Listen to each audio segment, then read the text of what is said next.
So here are the top 3 things to consider when you're buying a used Mac. Let's talk about it.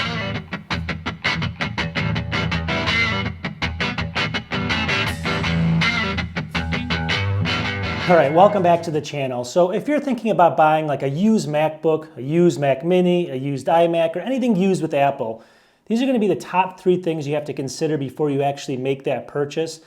Now, a lot of things are going to be different on all these different systems, but these are the kind of the most important things you want to consider, at least in my opinion. So we'll get into that. Now, I should know a little bit about this because I have a lot of videos. You can see it maybe floating around me here, but I have a lot of different videos that are all about buying used Mac equipment. I buy 2003 iMacs, 2011 iMacs sitting back there. I've done the old MacBook Airs, everything in between. So check out my channel if you'd like to see how those perform. But I'm going to talk about if you're going to go out and buy one right now, a used Mac or refurbished Mac, what are the top 3 things you want to consider? Let's talk about it. All right, so the top 3 things I'm going to talk about, they're not really in a particular order, but I think the third one is going to be probably the most important for everybody. And then I'm going to do a bonus one at the end, a fourth one, which is kind of hit or miss, but it's not as important as the first 3, but I'll do a bonus at the end, a fourth reason, so stay tuned for that. And then finally, I'm not going to be talking about should you buy a Retina screen or a normal screen or should you buy an iMac versus a laptop. Those are considerations you need to make before you actually think about buying a Mac. These are going to be general rules about the Mac, and they're going to apply to all those different systems, even a Mac Mini. Consideration number 1.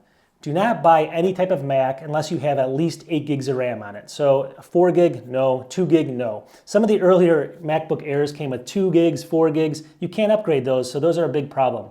Now, if you're smart as far as technology and stuff, and you think you can actually upgrade systems, do some research. Some of the early unibody MacBooks, it was very easy. You could open up the back with a screwdriver. You needed a special tool. Take the RAM out, add RAM, very inexpensively, factor that in the cost, but you could do that.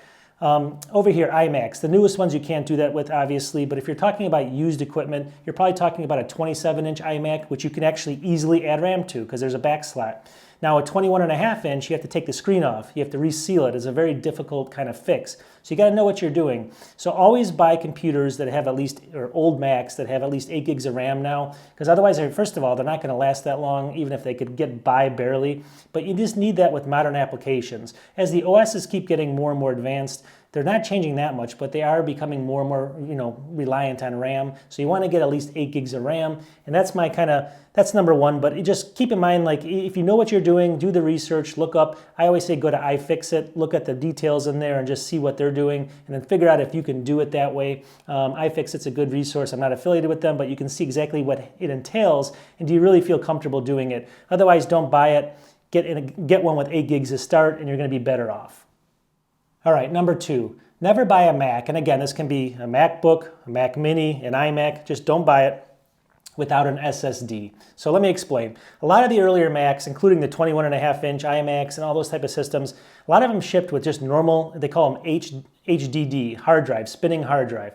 Those are usually 5,400 RPM, dirt slow. So for example, I did a video on a 2013 iMac it was a 21.5-inch, 8 gigs of RAM, and it was actually really fast. I could do 4K editing on it still and all that stuff 9 years later. But it had an SSD in it, and someone actually put it in before I bought it. Now, you can put your own SSD in these systems, but it's difficult in some cases, and we'll get into that in a second. So the main difference, though, is you do not want a 5,400 spinning drive or even a 7,200 spinning drive. The boot times, like on an iMac on something like that, will be 20 seconds with an SSD and over 2 minutes. 2 minutes with just a normal spinning drive. You're not going to be happy. It's not going to perform well. The SSD makes all the difference. This is probably more important even than RAM to make it a little bit more snappy. So you got to consider all that when you're dealing with this. And then the same thing, go to iFixit or one of those sites like that and see what it entails. If you're going to buy an iMac or a Mac Mini, what does it entail to take out the drive? You have to actually insert the new drive, which is an SSD. You have to have either your OS copied onto it or you have to go ahead and reload the OS. So are you technical enough to do this? But you have to have an SSD. Again, a lot of people come back to me and say, oh, I got a 2013 iMac. It doesn't perform like you.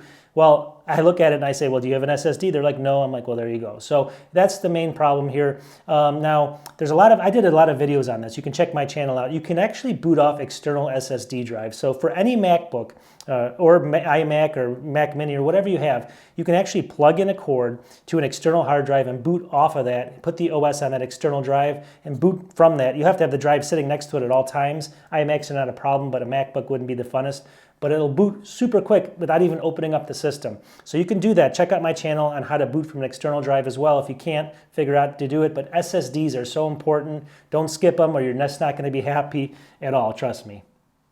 All right, the third thing, and maybe the most important, is going to be OS updates. So OS updates are important, or they're actually very important for most people, but why would you need OS updates? And I think you know the answer, but some of the older systems like 2012s, 13s, 14s, they're only upgradable to a certain Mac OS version, all right? And there's going to be a site, I think it's OWC, I'll have a link in the description, but it's going to have a chart, and maybe can show you here as well, but it's going to show you, you choose the model of the system you have, whether it's a Mac, Mac Mini, whatever it is, iMac, and you basically plug in your system and it's going to tell you what OS you could actually upgrade to. So if you look in there and you can see that you can only upgrade to Mojave, that's as far as you can go. You can't go any further. There's ways to do it with special software and tinkering, and it's just something you probably don't want to get into because some drivers break. So you really want to look at this. Now, why is it so important that if you can't upgrade past Mojave, is it still being updated, or if you can't go past Catalina? Well, Apple stops updating, they still update some of the older versions of macOS, but they stop at a certain point. And if you have an old enough Mac that you just bought, you can only go up so far. You may not be getting security updates, which is really important. And that's one of the biggest things, security updates and just workflows from Apple sending you different updates to the OS. Now, that's not even the most important. The other thing is if you have certain applications that need to run, a lot of times they won't work on the old OS, as far as, they may just say it doesn't work altogether. For example, iMovie, it works fine on the older versions, but you can't get the newest version of iMovie. So if you have an old version of Mac OS, you can only upgrade to a certain point, and you have to actually find that, download it, put it on that older computer, and then it won't let you upgrade to any new versions if new features come out and stuff like that. So you're kind of stuck in a kind of a time warp there, and you're kind of stuck a couple years back. But for some people, if you can get an iMac for $200 versus $2,000, it's worth it. You just have to know what you're getting into. So my kind of overall thing there is just know what you're getting into, check the chart, do some research before you buy these older systems, and then you got to know how to get the applications on them once you get the systems there, because it's not going to let you upload them from the App Store sometimes, and then you got to go through a back channel. It's usually pretty easy. There's a button in there that says grab some older apps that are compatible. You just got to figure that out. I'm sure there's videos on it. All right, and here's the bonus tip really quickly. So if you're buying, this is particularly for MacBooks, if you're buying any MacBook from 2015-ish to 2018, 19-ish, somewhere in that range, 2019-ish, you want to check to make sure it does not have the butterfly keyboard, right? You want to make sure it has a Magic Keyboard.